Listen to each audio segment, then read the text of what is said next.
So think about the moment a toddler, first learns the word for tree. Oh, right. Yeah, that cognitive leap. Exactly. Because before they have that specific collection of sounds, the world outside their window is just, it's this big, undifferentiated blur. It's just sensory overload, really. Yeah, just green and brown background noise. It's just scenery. But the second they can point their little finger and say tree, well, that piece of the world suddenly snaps into focus. It becomes a distinct entity. Right. And that's what's so wild about language. It doesn't just describe reality for us, it actively carves it up. It tells our brains what is actually worth paying attention to and what is just, noise. It acts as the ultimate filtering mechanism for human perception. We literally cannot meaningfully interact with or protect or even fully perceive the phenomena that we just don't have the vocabulary to isolate. If you don't have the word, you don't have the concept. Precisely. And if you don't have the concept, you are completely blind to its mechanics. So today, we're applying that exact cognitive leap to, the entire planet. We've got this fascinating piece of source material that takes this idea of language shaping reality and scales it way up. From a toddler pointing at a tree to humanity trying to comprehend the global climate crisis. Exactly. We are jumping into a deep dive on an excerpt from an English language learning audio show. It's called Podzone, and it's hosted by two teachers, John and Emma. And, on the surface, a listener might assume this is just a utilitarian grammar lesson. Oh, for sure. Like a simple breakdown of nouns and verbs for ESL students. Right, but the way John and Emma have structured this particular lesson is, it's actually a masterclass in cognitive evolution.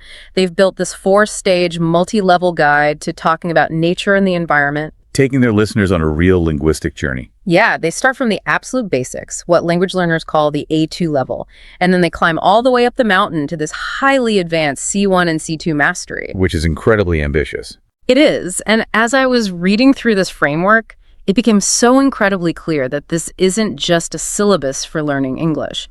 It is a literal blueprint for how human awareness of the natural world evolves. I completely agree. Yeah. Every time John and Emma introduce a new tier of vocabulary, they're demanding a fundamental shift in how the speaker comprehends their place on this planet. It's just a profoundly elegant progression. You can almost visualize the mental landscape shifting as we move through these levels. Yeah, if we start at the beginning, at A2, I want you to imagine you are standing in a very simple, well-lit city park. Okay, I'm picturing it.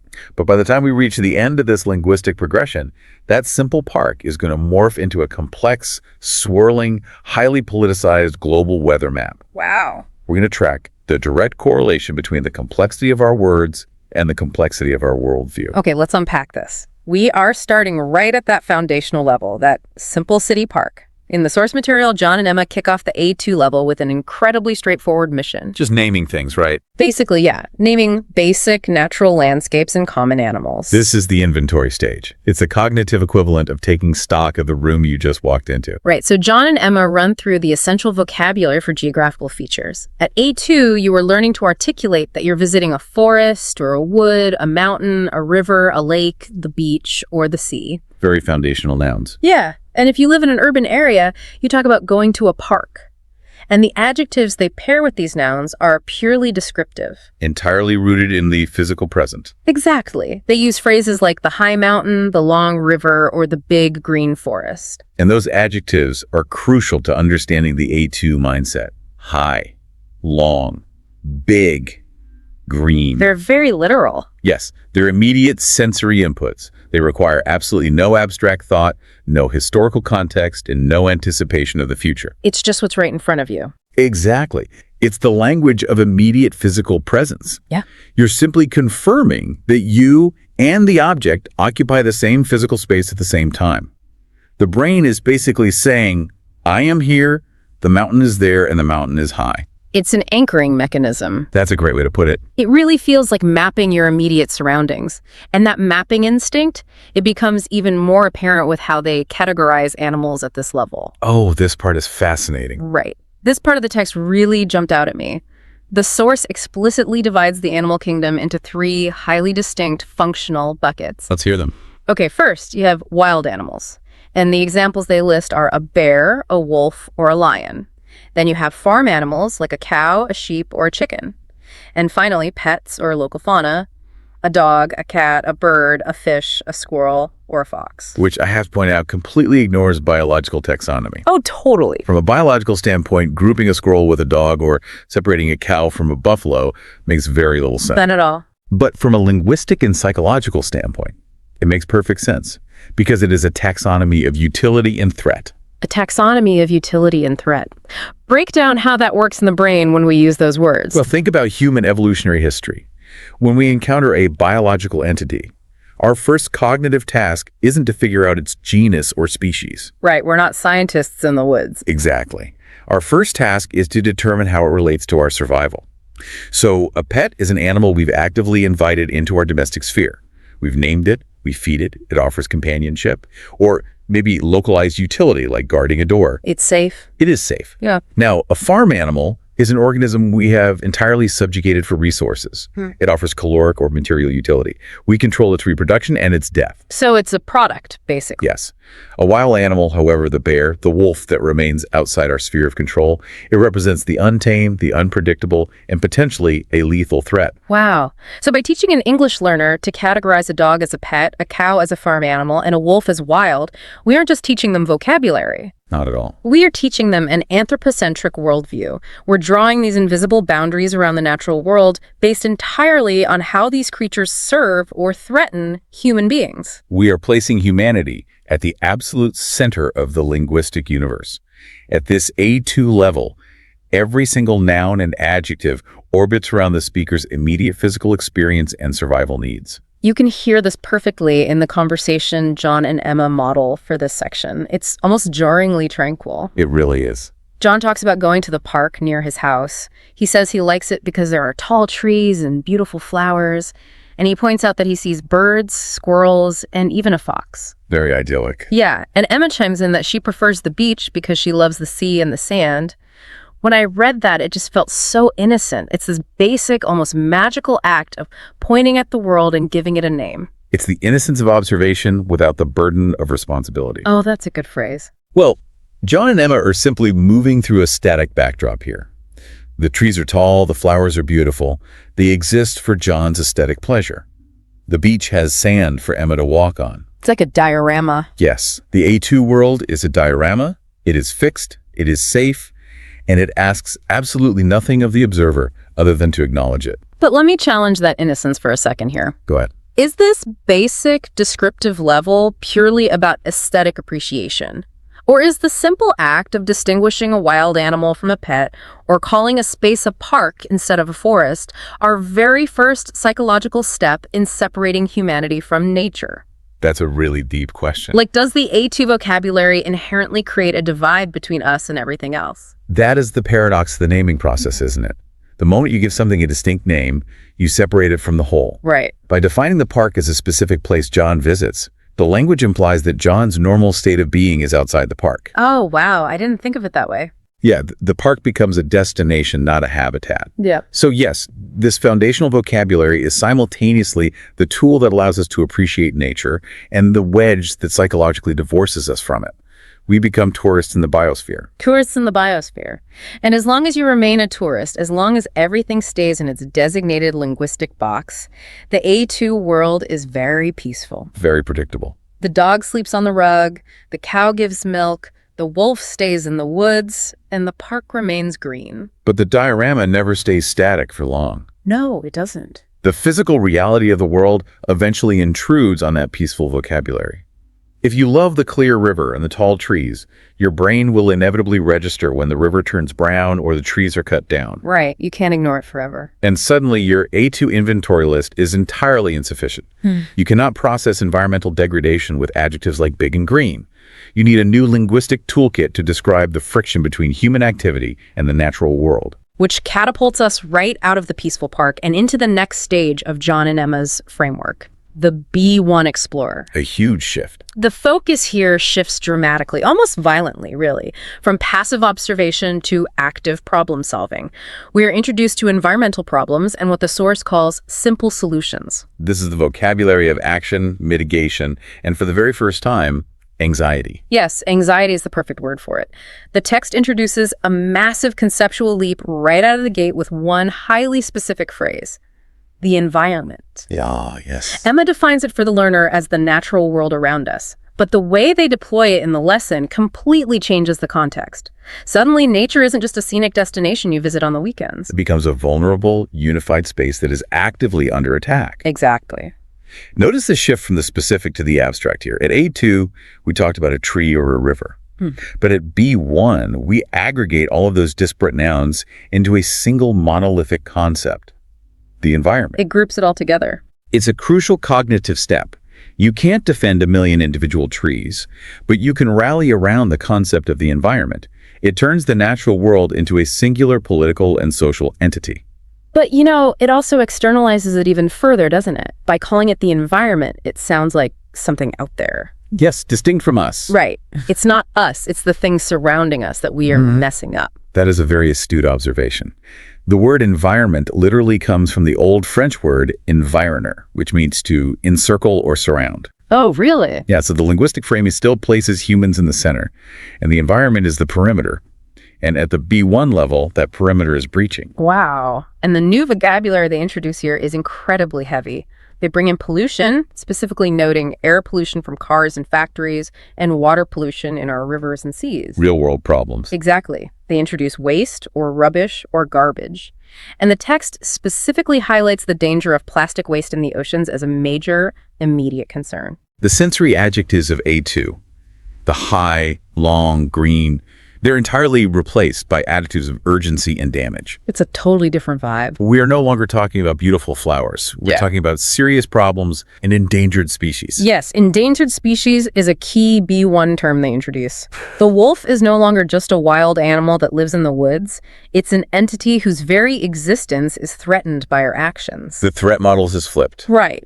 But John and Emma don't just leave the listener to wallow in despair, which is nice. B1 is heavily focused on actionable mitigation. This is where they introduce the famous 3 R's. Reduce, reuse, recycle. The classics. They teach the vocabulary for saving energy by turning off lights, saving water by taking shorter showers, and protecting wildlife. So if A2 was an inventory list, B1 is a first aid kit. A first aid kit. I like that. It provides immediate, localized tools to triage the anxiety caused by the newly discovered concept of pollution. And what's vital to understand about B1 vocabulary is its intense focus on personal accountability. Okay, unpack that a bit. The linguistic framing places the power to destroy and the power to save squarely on the individual's shoulders. You see that explicitly in the dialogue they practice. Emma plays the role of someone experiencing real environmental anxiety. She mentions she's reading an article about air pollution and is very concerned about plastic waste. Very typical B1 discourse. And John jumps in with the classic B1 response. Everyone can make a small difference. He proudly states that he recycles everything and always carries a reusable water bottle to reduce plastic use. Right. Emma agrees, saying she tries to save energy by always turning off the lights when she leaves a room. It is a discourse of micromanagement.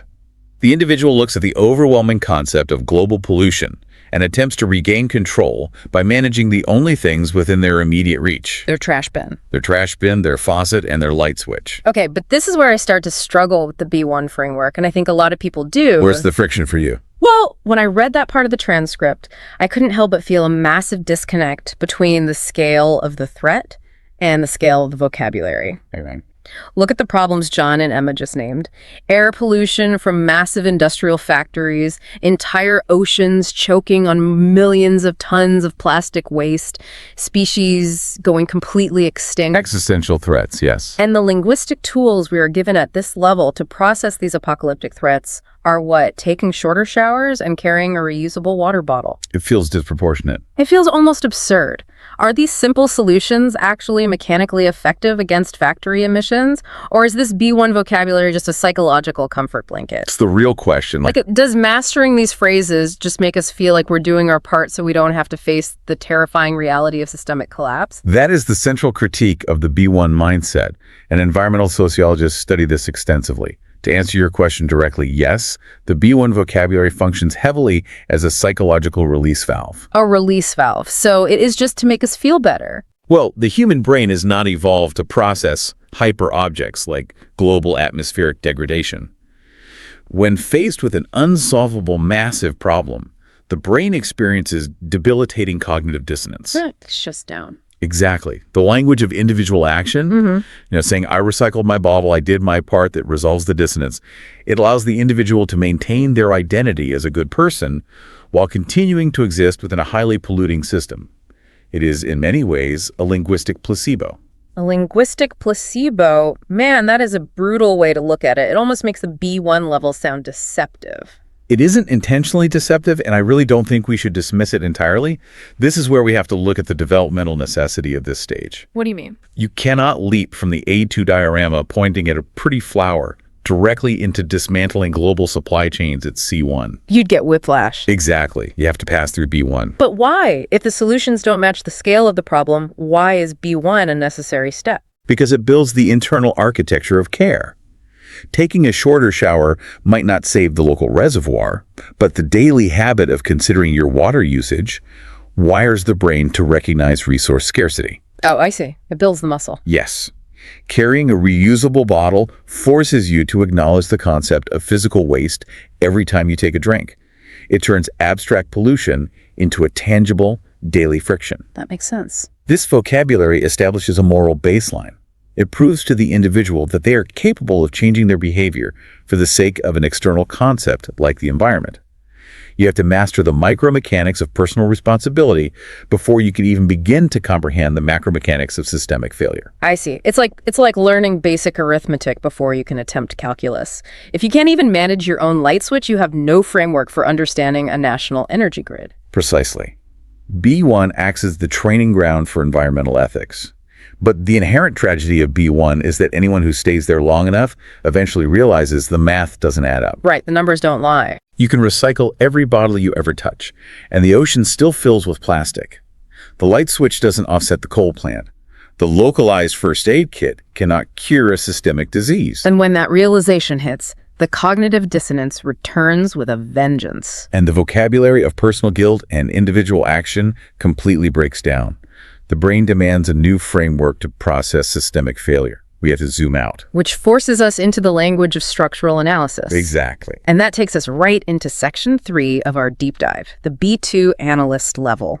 So if A2 was walking in a park and B1 was picking up a piece of trash in that park, B2 is like reading the source code of the matrix. That's a great analogy. We are moving from the illusion of isolated objects into the reality of massive intersecting systems. The jump in cognitive complexity here is staggering.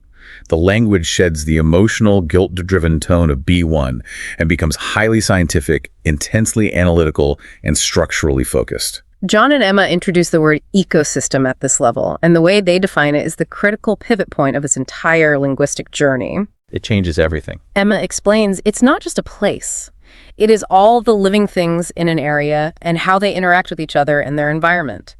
Along with that, they introduce biodiversity, which is the sheer variety of life within that ecosystem. Think about the neurological rewiring required to use the word ecosystem properly. You can no longer look at a forest and just see big trees and wild animals like you did at A2. Right, it's not a diorama anymore. And you cannot look at it as just a place to protect like you did at B1. You are forced to see a staggering web of biological dependencies. Everything is connected. The tree requires specific soil composition. The soil requires specific fungal networks. The fungi require the nitrogen from the animal waste. The animals require the canopy cover of the tree. The vocabulary forces your brain to stop seeing discrete nouns and start seeing invisible verbs, the constant active transfer of energy and resources. Wow. And because you now perceive those invisible connections, your understanding of the threats has to scale up exponentially. At B1, the threat was the generic, localized concept of pollution. At B2, John and Emma introduced the highly specific mechanisms of climate change. We're talking about deforestation, and they deliberately use the Amazon rainforest as the prime example. A global lung. Right, we're talking about melting glaciers and rising sea levels. Notice the spatial and temporal scale of those threats.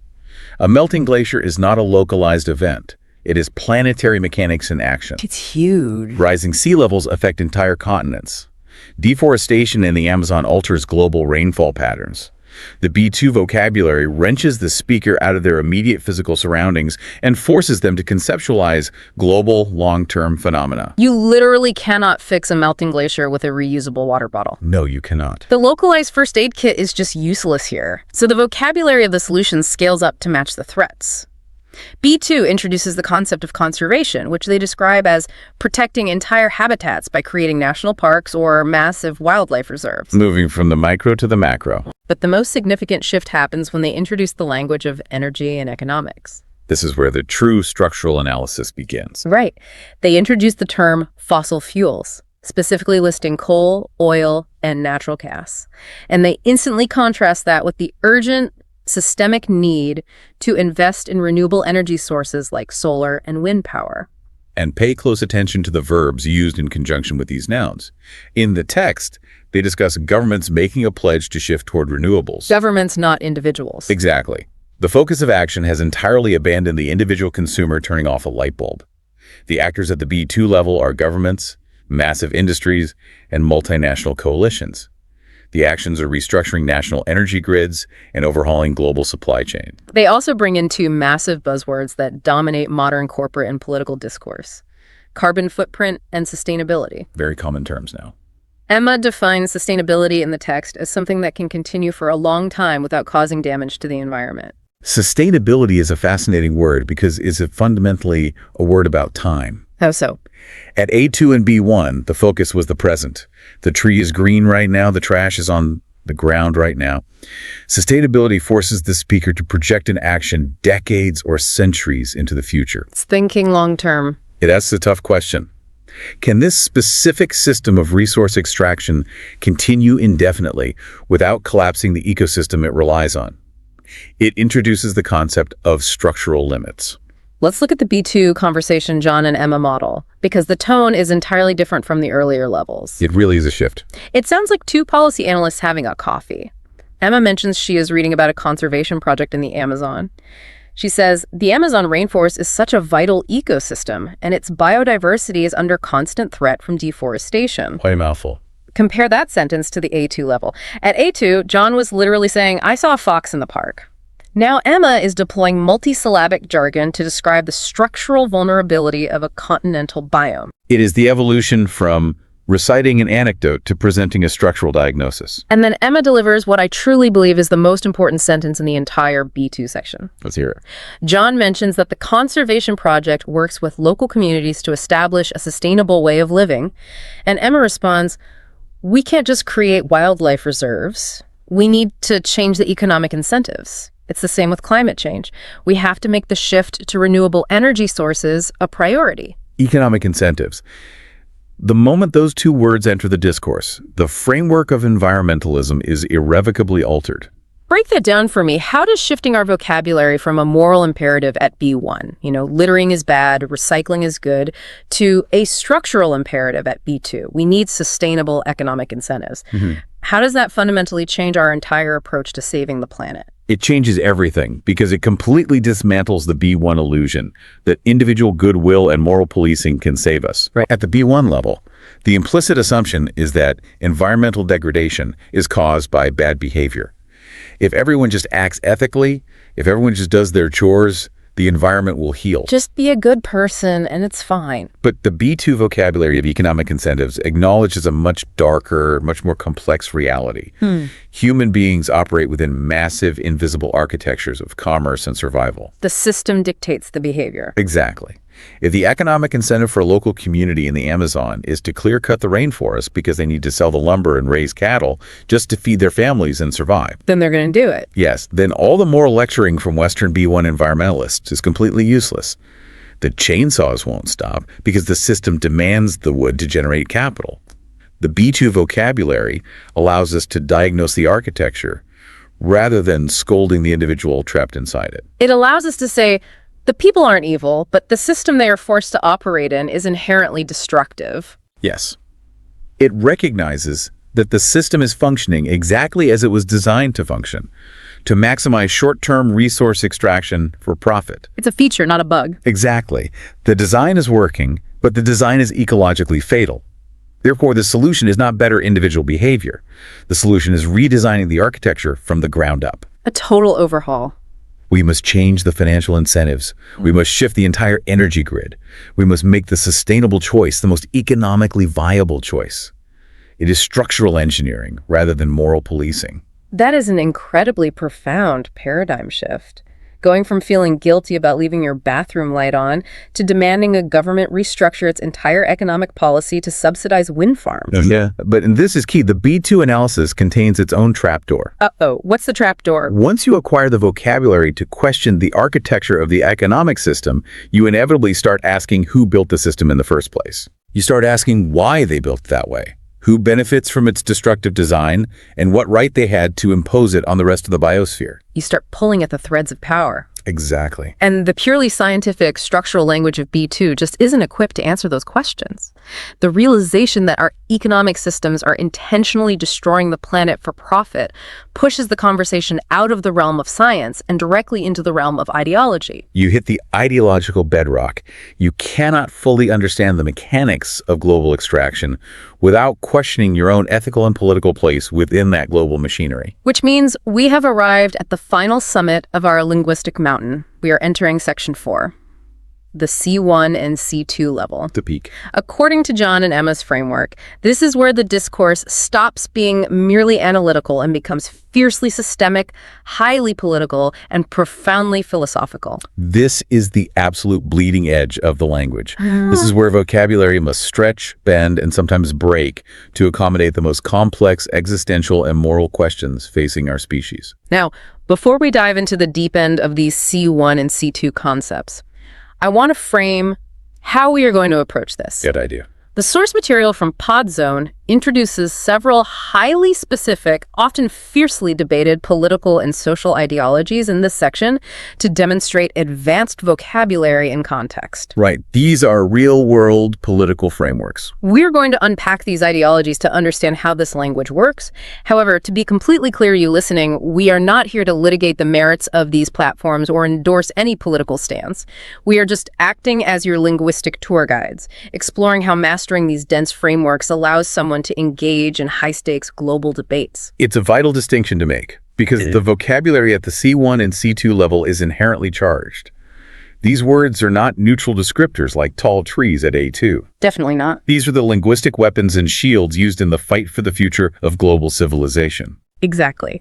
So John and Emma kick off the C1 and C2 level by introducing environmentalism not just as a casual interest in nature, but as a formal, rigorous political and social ideology. It becomes an ism. Right, an ism. Emma explains that advanced speakers need to be able to discuss the different branches of this ideology because it's not a single unified movement. She specifically lists deep ecology, ecofeminism, and green politics. By breaking environmentalism into these distinct, hyphenated branches, the C1 and C2 vocabulary acknowledges massive ideological friction. It's not just one big happy family. No, it admits that while everyone might want to save the planet, they have radically different, sometimes contradictory beliefs about how to do it and why it matters. Let's look at deep ecology first, because that phrase sounds incredibly intense. What does that actually mean in a linguistic and philosophical context? Well, deep ecology is a philosophical framework that fundamentally rejects the anthropocentric utility mapping we discussed back at the A2 level. Okay, remote me. Remember how we categorized the cow as farm and the dog as pet? Yes, based on what they do for us. Right. Deep ecology argues that the natural world has intrinsic value, completely independent of its usefulness to human beings. Independent of us entirely. In this framework, a redwood tree does not have value because it can provide lumber, or even because it provides oxygen for humans to breathe. It has value simply because it exists as a complex, living entity within the biosphere. Just for being itself. Exactly. It argues that human beings have no inherent right to reduce the richness and diversity of life forms except to satisfy vital, fundamental needs. So it's demanding a total decentering of humanity from the moral universe. That is a massive leap from the B1 idea of just recycling your plastic bottle to save your own local beach. That's a completely different paradigm. And then Emma introduces ecofeminism. This is a term you see constantly in modern academic discourse, but I think a lot of people struggle to understand the mechanism behind it. How does gender intersect with environmental policy? Ecofeminism is a fascinating analytical lens that connects the subjugation of the natural world with the subjugation of women and marginalized groups. Okay, how so? Linguistically and historically, it examines how patriarchal and capitalist structures use the exact same mechanisms, domination, extraction, and devaluation, to exploit both nature and vulnerable human populations. Drawing a parallel between the two. It points out that the language we use to describe conquering the earth, taming the wild, exploiting virgin resources, that often mirrors the language of patriarchal dominance. Oh, wow. An ecofeminist framework argues that you cannot solve the exploitation of the environment without simultaneously dismantling the social hierarchies that normalize exploitation in the first place. So under that C2 vocabulary, climate change isn't just a carbon problem. It's a symptom of a much deeper social and historical sickness based on dominance and extraction. You can see how having these words completely changes the nature of the conversation. You aren't just talking about solar panels anymore, you are talking about human rights. And that immense complexity bleeds directly into how John and Emma approach international policy at this level. Yes, the policy discussions get incredibly dense. John introduces the framework of international environmental agreements, and he drops one of the most significant and controversial pieces of diplomatic jargon in existence. Oh boy, here we go. The principle of common but differentiated responsibilities. That single phrase is the gravitational center of almost every major United Nations climate summit. Really? It is a masterpiece of bureaucratic language attempting to manage historical trauma. Historical trauma, okay.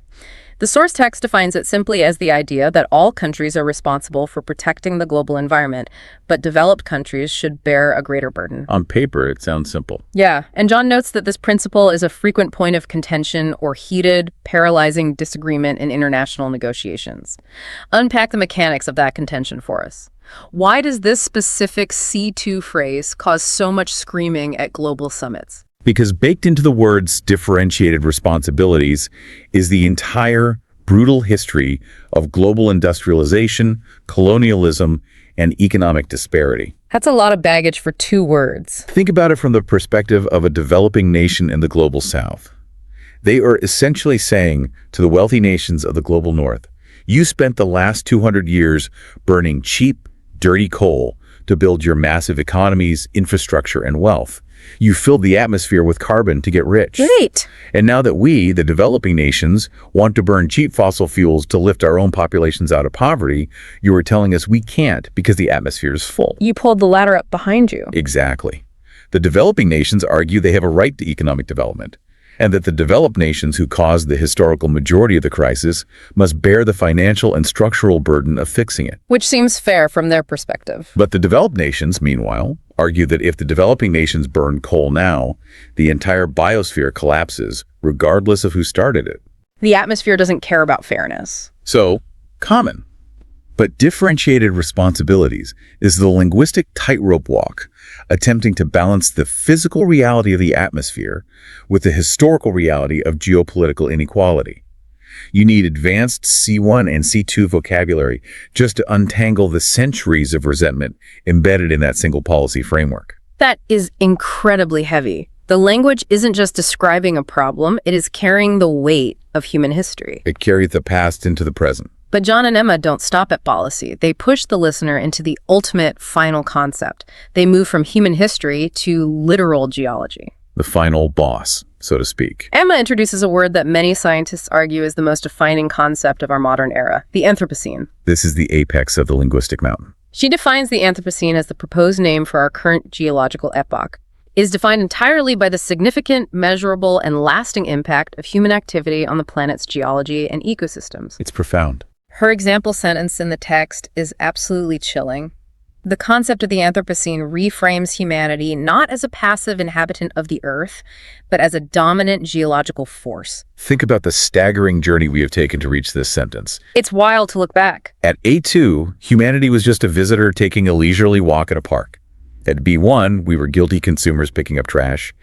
At B2, we were analysts studying a damaged ecosystem. And now at C2, the vocabulary reveals that humanity is a force of nature akin to a meteor strike, a volcanic eruption, or a tectonic shift.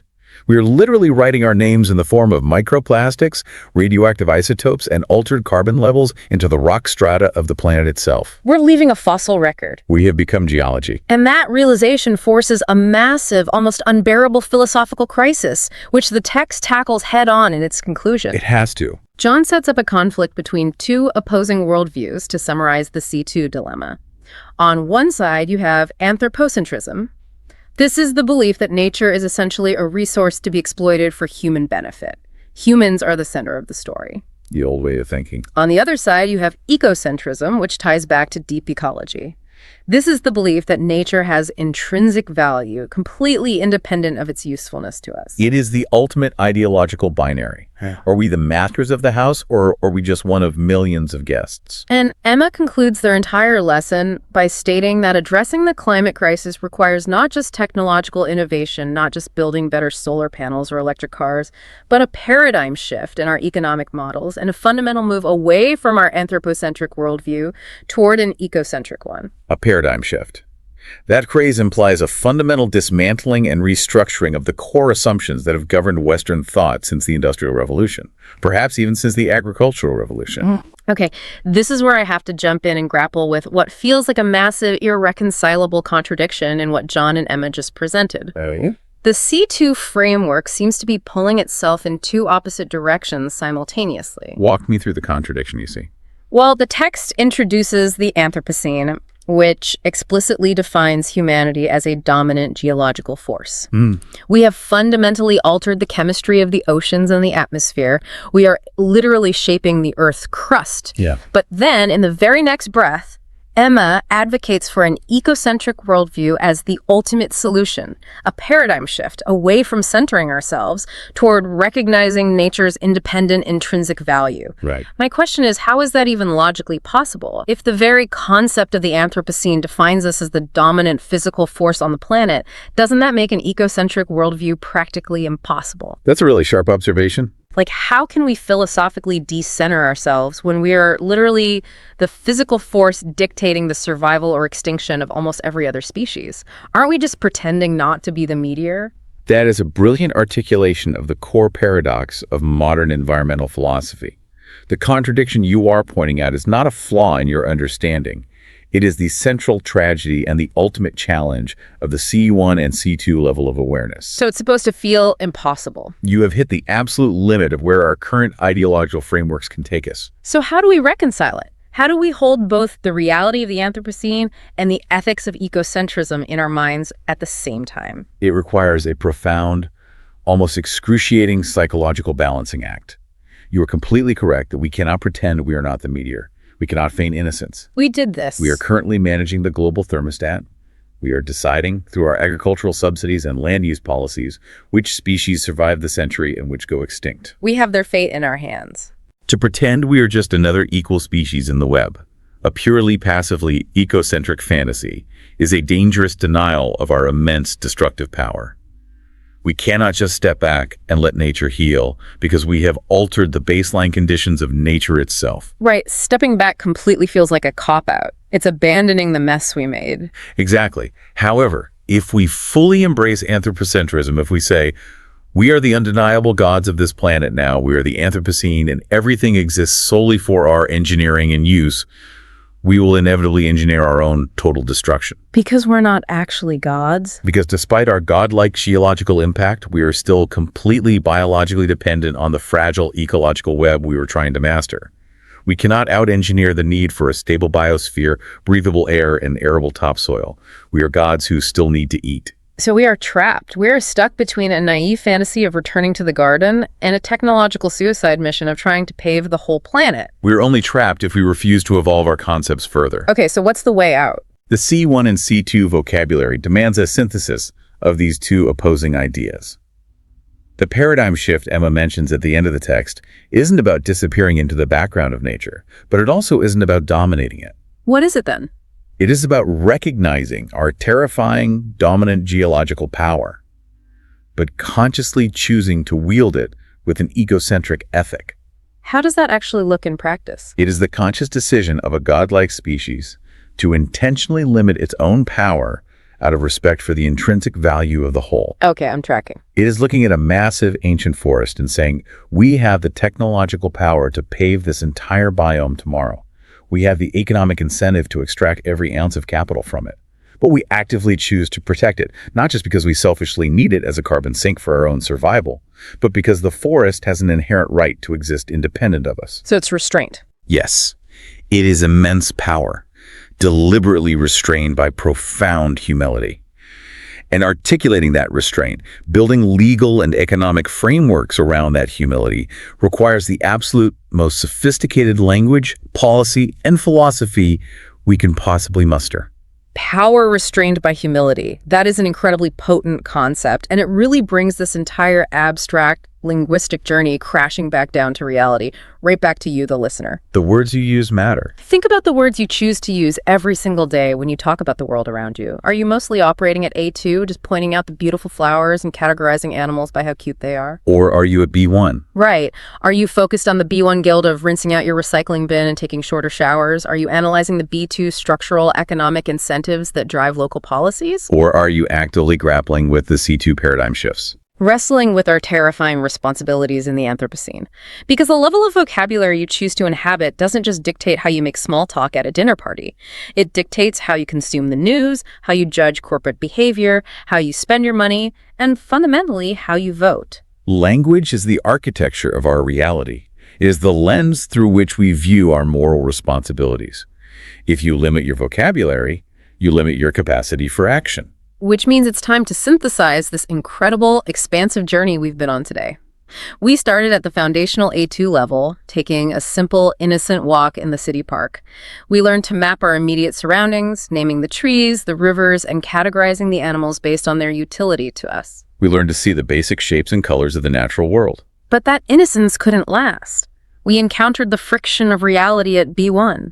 We learned the urgent, anxious vocabulary of pollution and plastic waste. We externalized nature into the environment and armed ourselves with the localized, personal accountability of the first aid kit. Reduce, reuse, recycle. But we realized that personal guilt and microactions weren't enough to stop massive industrial threats. So we zoomed out to the B2 analyst level. We learned to read the structural source code. We looked at the invisible connective tissue of ecosystems and biodiversity. We tracked the planetary mechanics of climate change and realized that saving the biosphere requires diagnosing systemic failure, shifting global economic incentives, and restructuring the energy grid. And finally, we climbed to the blinding summit of C1 and C2. We stripped away the localized mechanics and confronted the heavy historical ideologies. We debated the different branches of environmentalism, unpacked the historical trauma hidden inside international climate policy, and confronted our terrifying new identity as the architects of the Anthropocene. Wrestling with the ultimate paradox of needing to shift away from anthropocentrism while wielding godlike geological power. It perfectly validates what John implies at the end of their lesson. A simple walk in the woods really can and should lead to a conversation about the survival of the species. It's all connected. If you follow the language far enough, it inextricably connects the park bench to the global climate summit. It is absolute proof that our relationship with the Earth is not static. It is constantly being renegotiated and rewritten by the specific words we choose to deploy. Which leaves me with one final provocative thought for you to mull over as we end this deep dive. We've seen how our vocabulary has evolved up to this point, culminating in the complex crisis management jargon of the C2 Anthropocene. We have words for destruction, mitigation, structural analysis, and philosophical paradoxes. A heavy lexicon. But if our vocabulary actively shapes our reality, what words will we need to invent for the next stage of human evolution? That's a great question. If we actually manage to successfully navigate this global crisis, if we truly achieve that paradigm shift of power restrained by humility, what will the vocabulary of a perfectly sustainable post-crisis human era look like? I can't even imagine it yet. We have thousands of words to describe how we are breaking the world. What are the words we haven't invented yet for a world that has finally learned how to live in balance? That is the ultimate linguistic frontier. We can only build the future that we have the words to describe. We will leave you to ponder that frontier and maybe invent a few of those words yourself. Thank you for diving into the mechanics of language and reality with us today. Keep exploring, keep questioning the systems around you, and pay incredibly close attention to the words you use to describe your world. Until next time. So I want you to just think for a second about your upcoming weekend. Right, just a normal Saturday. Yeah, exactly. If I were to ask you right now what your plans are for this coming Saturday, what actually happens inside your mind? Well, you probably pull up a sort of mental checklist. You do. You visualize getting groceries or, catching up on laundry. Maybe meeting up with a friend for coffee, something like that. Right. And the sensation of that mental projection is just, well, it's immediate, it's practical, it's tangible. Absolutely. You can almost feel the fabric of the clothes you plan to wash or, taste the coffee you're scheduling to drink. Because you're constructing a miniature, highly concrete simulation of a reality that is just hours away. Exactly, it's right there. And the parameters of that mental simulation are incredibly tight. You're operating within known variables. Your neighborhood, your routine, your immediate social circle. The cognitive load required to build that specific version of Saturday is minimal because the environment is just completely familiar to you. It's easy, but now I want you to hold on to that feeling.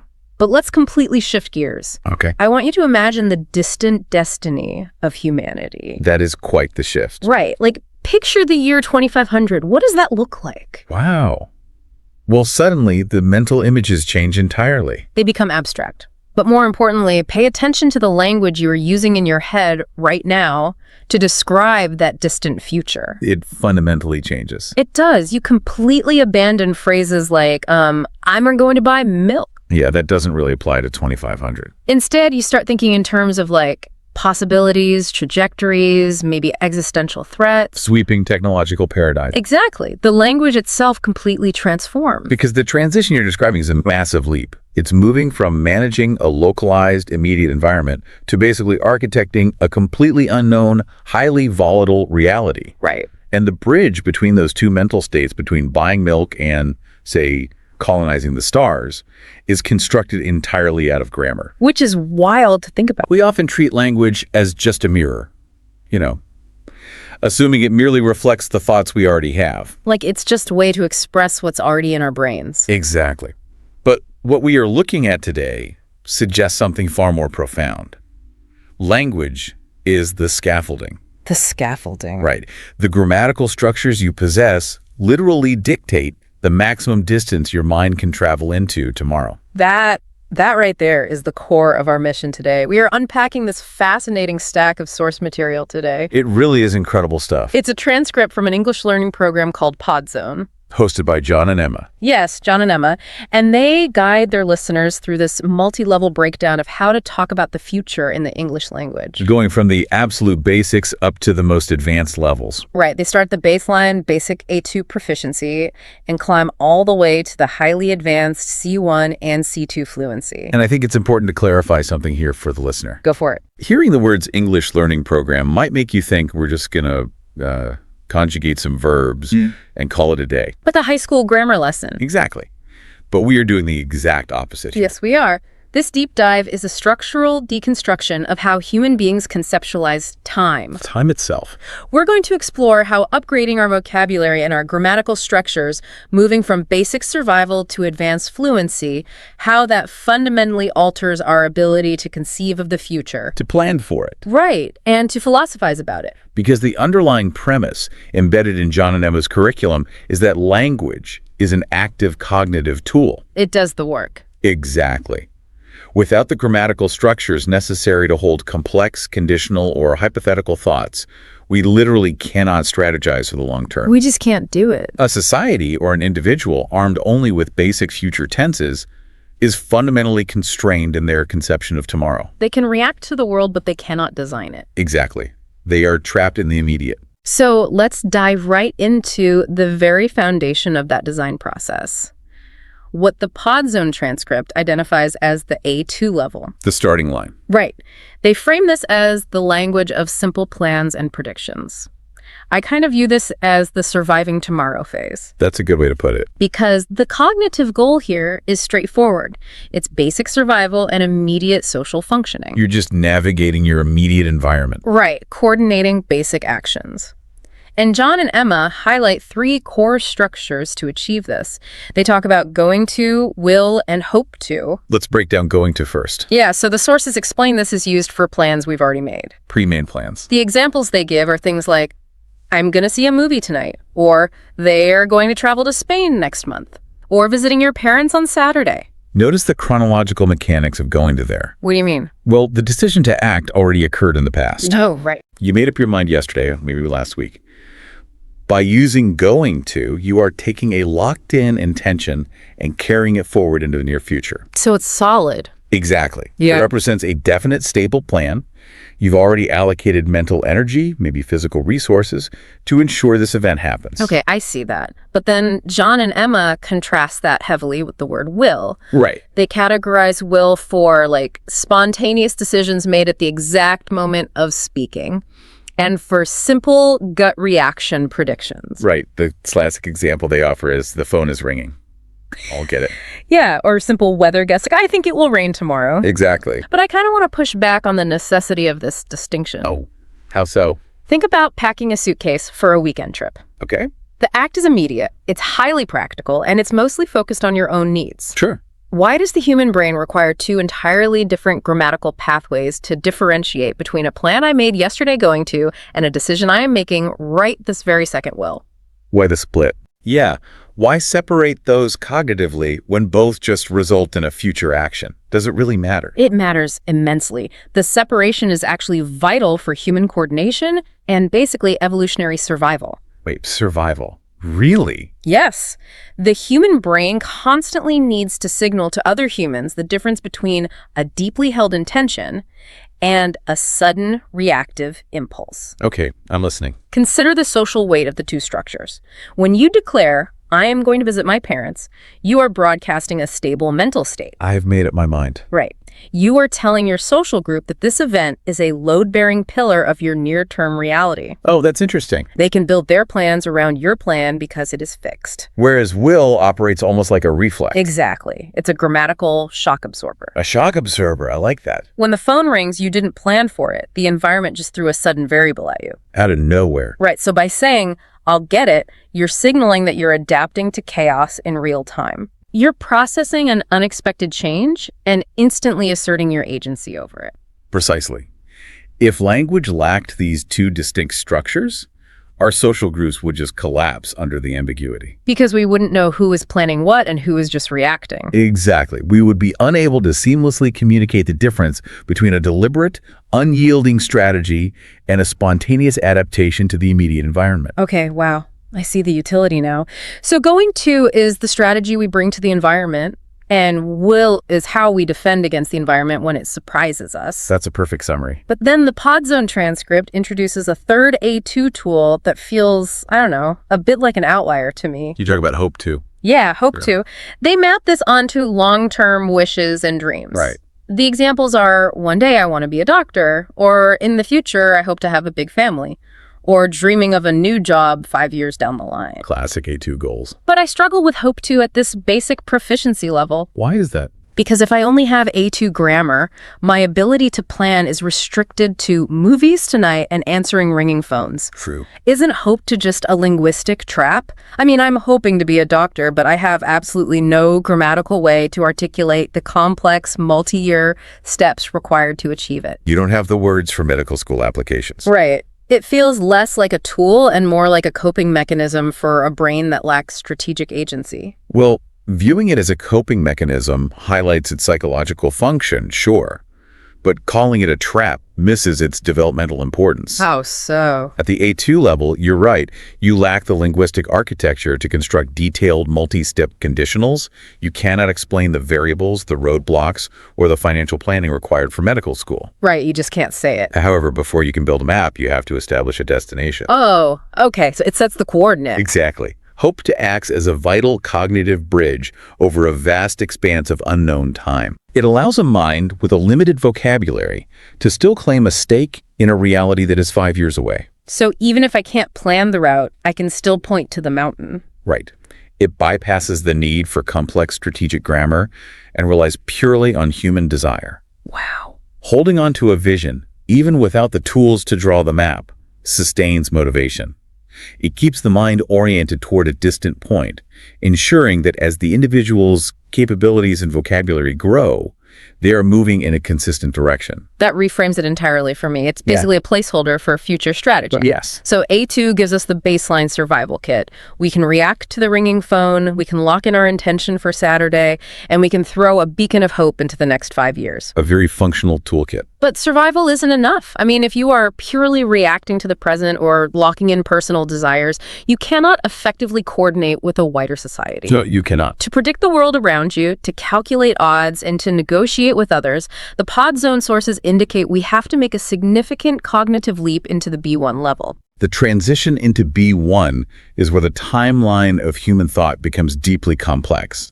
I can imagine. You leave the internal world of personal desires and spontaneous reactions, and you enter the external world of coordination, probability assessment, and shared reality. I call this phase negotiating the probable. I like that. John and Emma explain that moving to B1 involves making fixed arrangements, expressing degrees of certainty, and evaluating future possibilities. The stakes are higher. And the first major tool they introduce here is the co-opting of the present continuous tense for fixed diary appointments. This is a big shift. It really is. The examples are things like, I'm meeting my friend for coffee tomorrow at 10 a.m., or I'm flying to Greece in July. Right. Now, I have to interrogate the logic of this grammar. The web? The present continuous is inherently designed for things happening at this exact second. Right. Like, I am talking, you are listening. Yes, the present. So why do we hijack our dedicated now language to describe a flight to Greece that is 6 months away? We are deliberately warping our sense of time. But the warping of time is precisely the point. Really? It reveals how humans experience social commitments. When you make a fixed arrangement that involves external entities booking a flight, setting a meeting, paying for a reservation, you are generating a binding social contract. So I'm pulling the future toward me. Exactly. Exactly. You are recognizing that the future event has achieved a level of density that actually impacts your current behavior. Density. Wow. Think about it. When you book that flight to Greece in July, money leaves your bank account today. Yeah, it does. The airline updates their database today. Your calendar blocks out those dates today. So it's already happening in a way. The event is so solidified, so inextricably tethered to your current reality through these logistical commitments that neurologically it registers as already in motion. The inertia of the trip has begun. Right. By deploying the present continuous I am flying, you linguistically acknowledge that you are already living within the gravitational pull of that future event. That is fascinating. It actually reminds me of the psychology of playing chess. How so? Well, when you reach out and touch a piece on the board, even if you haven't actually moved it yet, the rules dictate your intention is locked. Ah, right. Touch move. Yeah. The board state has conceptually shifted because of your physical commitment. You're treating a future configuration of the board as if it is happening the moment your finger makes contact. That's a great analogy. And speaking of treating the future like a game of strategy, B1 is where we stop guessing and start calculating. The matter comes in? The sources spend considerable time breaking down the spectrum of certainty. Because this departure from the binary, it will or it won't, is the bedrock of critical thinking. We're moving away from the simple A2 guess into nuanced probability. Exactly. The transcript lists absolute certainty phrases like, it will definitely happen, or I am certain that I'll take a week off. Right. But the crucial evolution is the introduction of uncertainty. Words like, maybe, perhaps, I might stay home, I may. The gray area. Yes, the gray area. John and Emma contrast this directly with how we make predictions. At A2, we said, I think it will rain, which was, just throwing a dart at a board. A total guess. But at B1, the function of going to mutates. It does. The example they use is, look at those dark clouds, it's going to rain. Observe the profound mechanical shift in how the speaker interacts with the world there. It's totally different. At A2, going to was strictly for internal personal plans. I am going to the movies. Right. But at B1, the speaker projects that exact same sense of definite, locked-in trajectory onto the external environment. They are literally turning the weather into a scheduled event. Yes. They're looking at present physical evidence. Yeah. The dark clouds, the drop in barometric pressure, the wind, and they're deducing an inevitable result. So they're not just guessing anymore. The speaker is no longer a passive observer throwing a guess into the void. They've become an active analyst of the present moment. Wow. They recognize that the physical world operates on a strict system of cause and effect that functions entirely independent of their personal desires or hopes. You are processing data. Going to rain is an evidence-based deduction. Exactly. And processing that data leads to an entirely new way of experiencing time, which John and Emma highlight through specific temporal phrases. Time markers. Yeah, they point out in the near future and in the distant future, but the phrase that completely arrested my attention was in the long run. Oh, that's a powerful one. The examples they use are incredibly visceral. Studying is hard now, but in the long run, it will be worth it. Right. Or discussing how health is more important than work in the long run. It's a crucial concept. Let's unpack the psychological friction of that phrase, because it feels heavy. It is heavy. In the long run is the linguistic manifestation of delayed gratification. Delayed gratification. It is the verbal equivalent of the famous marshmallow test. Oh, right. The ability to stare at the marshmallow, feel the intense desire to eat it right now, but voluntarily suppress that biological urge because you conceptualize a future where you get 2 marshmallows. Exactly. The capacity to endure discomfort, boredom, or sacrifice in the present moment for a greater, unseen reward in a distant time horizon is literally a defining hallmark of advanced human intelligence. We're the only animals that really do that.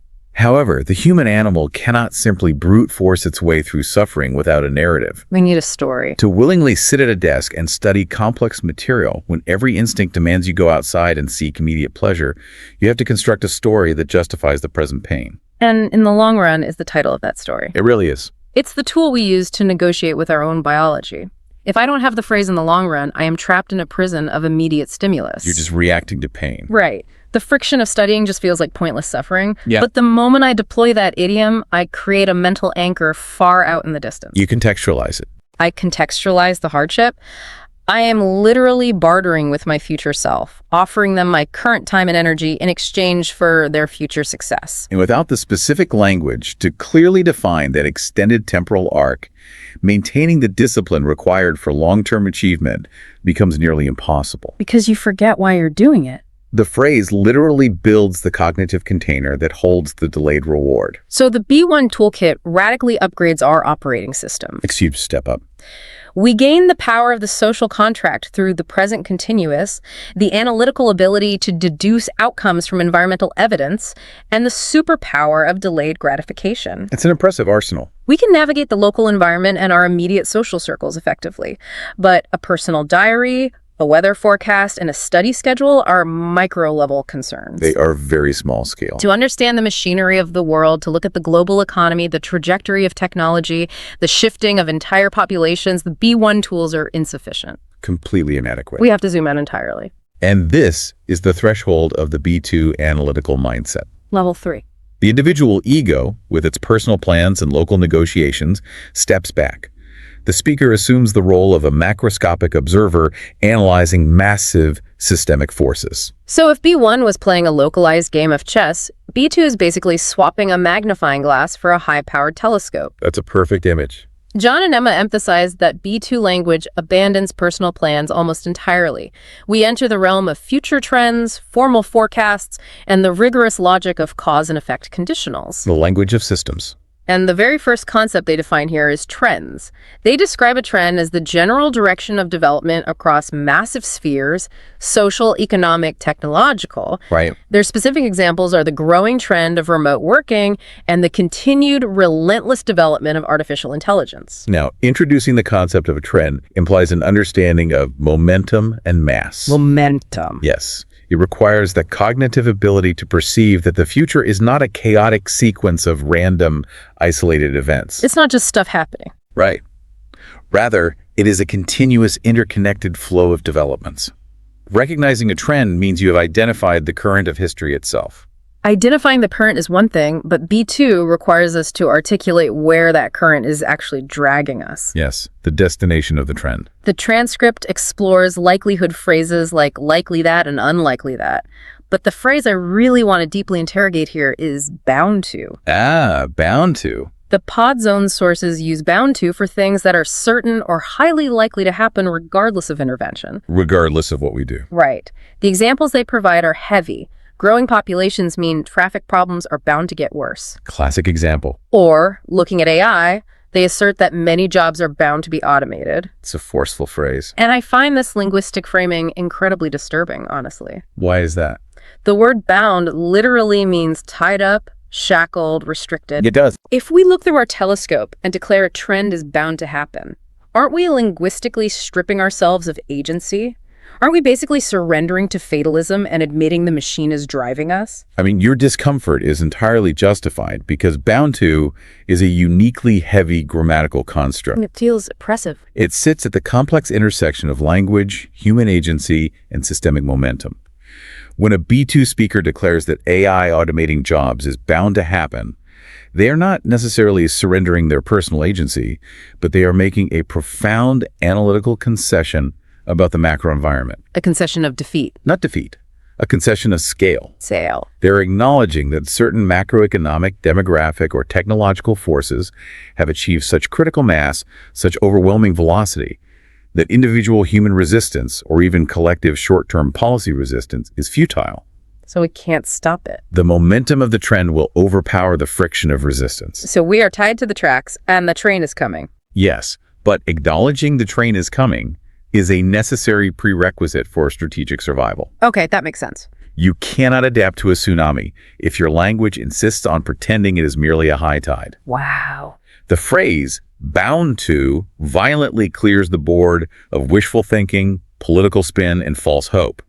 It establishes the harsh, unyielding reality of the macro environment so that actual planning can begin. Oh, I see. It destroys the fantasy so we can survive the reality. Exactly. And it doesn't leave us entirely helpless, because immediately after acknowledging the brutal reality of what is bound to happen, the B2 toolkit provides what might be the most powerful logical weapon in the English language. The first conditional. Yes, the first conditional. A cognitive engine of cause and effect. John and Emma deconstruct the first conditional mechanically. They say it's if plus present simple, will plus infinitive. Right, the formula. But the examples they use reveal its true power. If we invest in renewable energy, we will reduce our carbon footprint. A direct line. And referring back to the AI automation that was just declared bound to happen, they provide the countermaneuver. If we adapt and focus on education, we will be able to create new kinds of jobs. Mastering the first conditional represents a monumental leap in human cognition. It feels huge. This specific grammatical structure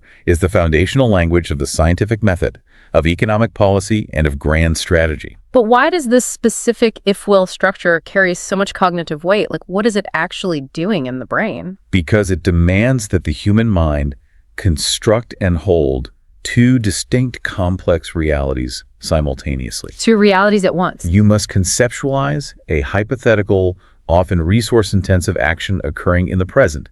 If we invest, if we adapt. Okay. Then you must instantaneously link that present action to an inevitable but yet unrealized outcome in the future we will create. So it's a bridge. You are building a bridge of pure, unbreakable logic over the chasm of time. You are basically mathematically proving the future before it happens. That's a great way to say it. Let's look at how the Podzone transcript applies this to the AI example, because it perfectly illustrates how B2 functions as a mechanism for societal resilience. Go on. First, the speaker deploys the pessimistic outlook using our fatalistic phrase, jobs are bound to be automated. They accept the unstoppable trend. The reality check. But in the very next breath, they deploy the first conditional to forcefully pivot to an optimistic outlook. If we focus on education, we will create new jobs. The sequence of those two thoughts is everything. It is. The bound to represents the external problem, the systemic threat. The first conditional represents the internal strategic solution. It basically reasserts human agency within a fatalistic system. It says the wave is bound to crash, but if we build a boat, we will float. Precisely. The first conditional transforms humanity from passive victims of historical trends into active negotiators with reality. Negotiators with reality. It allows us to game out cause and effect on a grand scale, testing different present-day inputs to guarantee specific future outputs. And this logic also powers the final piece of the B2 toolkit, making formal forecasts or projections based on hard data. The data modeling. John and Emma mention economists forecasting 2% growth and discussing the future outlook as optimistic or pessimistic. Right. At B2, you are no longer throwing darts, and you are no longer just looking at dark clouds. You are using trend analysis and the first conditional to build a rigorous, data-driven model of tomorrow. You are forecasting reality. You are mathematically forecasting reality. But you're forecasting based on the assumption of linearity. Linearity. The entire B2 architecture trends, likelihoods, first conditionals, it all relies on the belief that cause and effect operate in a straight, predictable line. Right. It assumes that if we execute variable X today, outcome Y will definitely materialize tomorrow. It assumes the rules of the system remain constant. But the rules of reality almost never remain constant over the long term. Exactly. Black swans happen, wars break out, unforeseen technologies shatter the models. The map is not the territory. If we only rely on B2 logic, we are incredibly vulnerable to the unexpected, because a forecast only prepares you for the one future you think is most likely. And that realization brings us to the absolute limit of human temporal cognition. We hit the wall. To truly navigate the deep, chaotic unknown, we must abandon the pursuit of the single accurate forecast. We have to let it go. We have to learn to construct, analyze, and inhabit realities that haven't happened yet, realities that defy current logic, and realities that might never happen at all. Welcome to the pinnacle of our journey, Section 4, the C1 and C2 Summit. The highest level. I view this level as architecting the possible. If B2 was looking through a telescope at the macro environment, C1 and C2 is like stepping into a science fiction writer's studio or a global CEO's war room. It's highly creative and highly strategic. The language here completely discards personal plans and macroeconomic forecasts. It becomes highly speculative, deeply strategic, and fundamentally philosophical. We are dealing with the long-term trajectory and survival of human civilization. And the pod zone sources introduce a critical paradigm shift right here, the concept of strategic foresight. Also known as futurology. Futurology. Notice how John and Emma define it. It is emphatically not about predicting the one true future. Right. It is the practice of postulating possible, probable, and preferable futures. It's multiple futures. The goal isn't accuracy. The goal is resilience. It's about preparing an organization, a government, or a society for a vast spectrum of scenarios, ensuring that no matter how violently the timeline deviates from the forecast, you are not caught off guard. You have already lived through the scenario in your mind. Exactly. Strategic foresight acknowledges that precise prediction is impossible within hyper-complex systems. Therefore, the only rational strategy is cognitive flexibility. Right. You use language to architect multiple competing realities simultaneously. And building those bizarre alternative realities requires highly advanced conditional structures. The grammar gets very complicated here. It does. The transcript highlights the second conditional, used for imaginary, highly unlikely, or currently impossible futures. Right. The mechanical structure is if plus past simple, would plus infinitive. John and Emma provide an example that perfectly captures the sci-fi nature of this level. Oh, the alien one. Yes. If aliens landed tomorrow, we would rethink our place in the universe. It's a wild sentence. Think about the immense cognitive load required to process and generate that sentence. It really is a profound neurological feat. How so? You are intentionally forcing your brain to accept a foundational premise that you know to be currently false or highly improbable, the arrival of extraterrestrials tomorrow. Right, you know it's not true, but you have to act like it is. You suspend your tether to present reality in order to meticulously explore the logical, sociological, and philosophical consequences of that falsehood. It is a fully rendered virtual reality simulation running entirely on grammar. We use it to stress test our current beliefs against impossible odds. But as mind-bending as the second conditional is, the sources then introduce the mixed conditional. Yes, the mixed conditional. And this concept, this completely rewired how I think about time. The mixed conditional is arguably the most sophisticated and agonizing temporal maneuver a human can perform using language. Agonizing is the perfect word. John and Emma explain that it links a hypothetical, altered past to a present or future reality. Right. The example they provide is just devastating in its pragmatism. If we had invested more in that technology years ago, we would be in a much stronger position now. Ouch. I want to linger on this because the mixed conditional contains both profound tragedy and unparalleled strategic power. It does. It actively forces us to look backward, to confront our specific past mistakes, the failure to invest in the tech in order to understand the exact root of our present weakness so we can strategize for our future survival. You're literally resurrecting the ghosts of our past failures. Yes. We're resurrecting ghosts to build the architecture of our future. Resurrecting ghosts captures the emotional weight perfectly, but strategically, the mixed conditional is an instrument of forensic analysis. Forensic analysis. It is linguistic time travel. Wow. Human beings, and by extension human institutions, learn primarily through failure.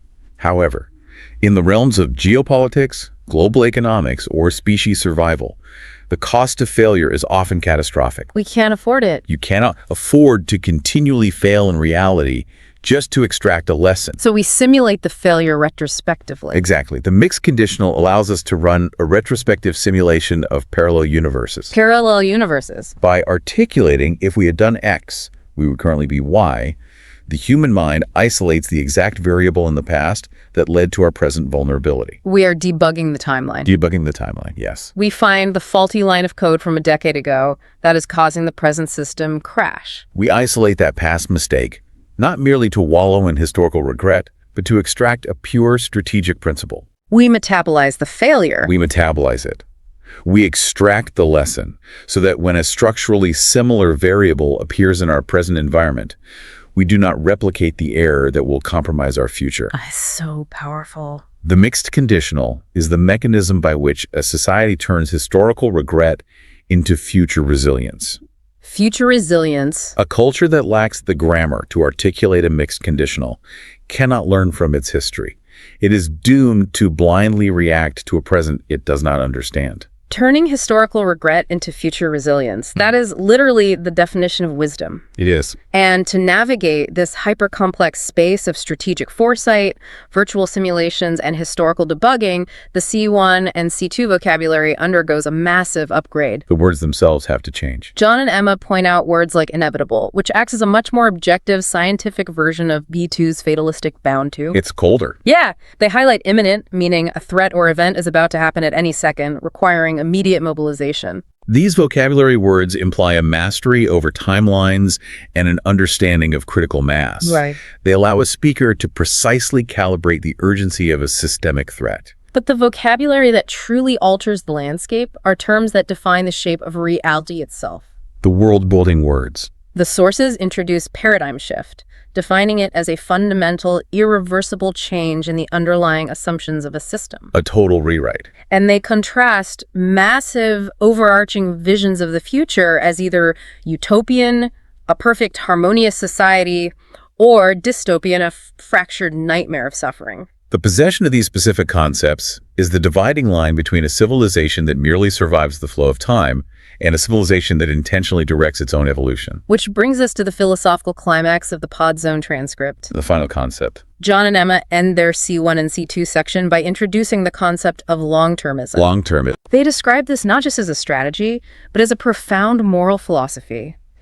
The idea that our greatest ethical obligation is ensuring the well-being of distant future generations, people who will not exist for thousands of years. It's a staggering scope of empathy. They state that executing this philosophy requires mitigating, which means making less severe, overarching existential risks like runaway climate change or uncontrolled artificial general intelligence. Right. I want to pose a massive question to you. Okay, I'm ready. How does possessing complex, abstract words like mitigate, paradigm shift, or the philosophy of long-termism allow a society to address existential threats differently than a society that only possesses the A2 word will? Oh, that question strikes at the absolute crux of everything we've discussed today. Because it's such a huge gap. It is. The vocabulary you possess dictates the physical dimensions of your moral and strategic universe. Think about that. If your society operates exclusively on A2 vocabulary, going to will, hope to your temporal horizon extends at most a few years. Just the near future. You can successfully plan for the harvest next spring. You can reflexively defend yourself against a neighboring tribe attacking today. Right. You can hope for a peaceful life for your immediate children. But you are cognitively blind to abstract, creeping threats that operate on a timeline of centuries. You literally cannot see the asteroid coming because your language hasn't invented the concepts of outer space, trajectory, or impact velocity. Precisely. You cannot defend against a threat you cannot linguistically formulate. Wow. But when you inject a concept like long-termism into the cultural lexicon, you fundamentally rewrite the moral geometry of that civilization. The moral geometry. You drastically extend the circle of human empathy and ethical responsibility to include billions of phantom lives, people who will not be born for millennia. That is wild. Conceiving of their suffering and taking action today to prevent it requires a towering, almost unnatural act of collective imagination. And you desperately need a word like mitigate to handle those threats because an existential risk isn't a flat tire. You can't just fix it. Exactly. A society relying on B2 first conditionals believes every problem can be solved. If we do X, we will fix Y. You can't. No. You cannot solve the shifting of a planetary climate system. You cannot solve the existence of self-improving superintelligence. Right. These are hyper-complex, permanent alterations to reality. The word mitigate represents a profound maturation in human thought. It's admitting limits. It acknowledges the persistent, unbeatable nature of the threat. It suggests a sustained, multi-generational, attritional effort to soften the blow, adapt the infrastructure, and endure. So you aren't curing the disease, you are managing the symptoms so the patient survives indefinitely. Yes. And what about paradigm shift? How does that phrase arm us against existential risk? Paradigm shift is the ultimate cognitive safety valve. The safety valve. It is the linguistic recognition that our current mental models, our current institutions, and our current rules are catastrophically failing. You're breaking the glass. It gives a society the vocabulary to announce the way we have lived is no longer viable. Oh, wow. It permits the tearing down of old systems to invent entirely new frameworks for survival. That makes total sense. Strategic foresight, long-termism, mitigation, paradigm shifts. These concepts are the apex of human cognition. They really are. They separate us from the animal kingdom. An animal, bound by impulse, reacts to the immediate environment. That's reacting. A C1 or C2 human intelligence intentionally prepares for the impossible. The alien landing, the dystopian AI collapse, and actively attempts to steer the trajectory of the entire species toward a utopian, or at the very least, a survivable outcome. Steering the ship. At this level, we are no longer predicting the future. We are actively world building. World building through grammar. Exactly. Let's take a deep breath and synthesize this incredible cognitive journey we've just charted. It's been a long climb. We started at the absolute baseline with the pod zone material, exploring the A2 level, where the future is the size of a weekend suitcase. Just packing bags. We used going to lock in simple near-term plans and will to reflexively defend against the chaos of a ringing phone. We established our immediate physical survival and baseline social footing. Then we leveled up to the B1 Explorer. We started treating time like a chessboard. Looking ahead. We deployed the present continuous to forge binding social contracts, making a flight in July feel as real as the present moment. We abandoned wild guesses to measure probabilities and deduce rain from dark clouds. The evidence. And most importantly, we harnessed the grueling power of delayed gratification by contextualizing our present suffering in the long run. We evolved from reactive impulse to calculated probability and social negotiation. From there, we picked up our B2 telescopes. Looking at the macro. We became systemic analysts, mapping the macro trends of global society and technology. We confronted the terrifying fatalism of forces that are bound to happen, but we refused to surrender. We used the first conditional. We fought back using the pure logic of the first conditional, mathematically linking our present investments in education or energy to guaranteed future solutions, allowing us to maintain a data-driven, optimistic outlook. We learned to navigate cause and effect on a planetary scale. And finally, we ascended to the C1 and C2 war room. The summit. We became architects of the possible. We abandoned the arrogant pursuit of a single forecast and embraced the cognitive flexibility of strategic foresight, gaming out both utopian dreams and dystopian nightmares. Multiple futures. We use the mixed conditional to perform linguistic time travel, turning the ghosts of our past regrets into the architecture of our future resilience. Debugging the timeline. And we embraced the staggering moral weight of long-termism, recognizing our obligation to mitigate existential risks for generations of humans we will never meet. We transitioned from passive inhabitants of the present moment into the active architects of human destiny. It aggressively reinforces the underlying premise of John and Emma's curriculum. It really does. The future is not simply a destination that happens to us. No. It is a conceptual space carved out by imagination, rigorous planning, and profound conversation. That's beautifully said. And to you, the listener, the ultimate takeaway from this deep dive is incredibly practical, whether you are planning your career or pondering the fate of humanity. It applies to everything. How you speak about your future literally constructs the boundaries of the future you are capable of building. The limitations of your vocabulary are the exact limitations of your strategic world. Upgrading the complexity of your language isn't about sounding sophisticated in a boardroom. Not at all. It is a direct, measurable upgrade to your strategic capabilities, your emotional resilience, and your ability to navigate deep uncertainty. You are expanding the temporal dimensions of your mind.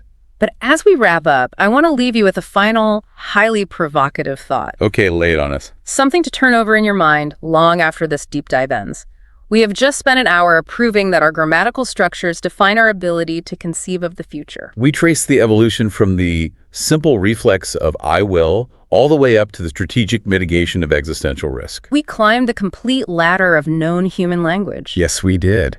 But if that core premise holds true, if our thoughts about tomorrow are strictly limited by the grammar we possess today, then what kinds of radical, completely unimaginable futures are we currently incapable of picturing, simply because humanity hasn't yet invented the grammar to describe them? Oh, wow. What terrifying threats or what impossibly beautiful realities are waiting for us, existing just 1 inch beyond the edge of our current words? It suggests our greatest discoveries might not be technological, but linguistic. Think about the limits of your own language the next time you find yourself packing your suitcase for the weekend. Good luck out there. Until next time, keep exploring.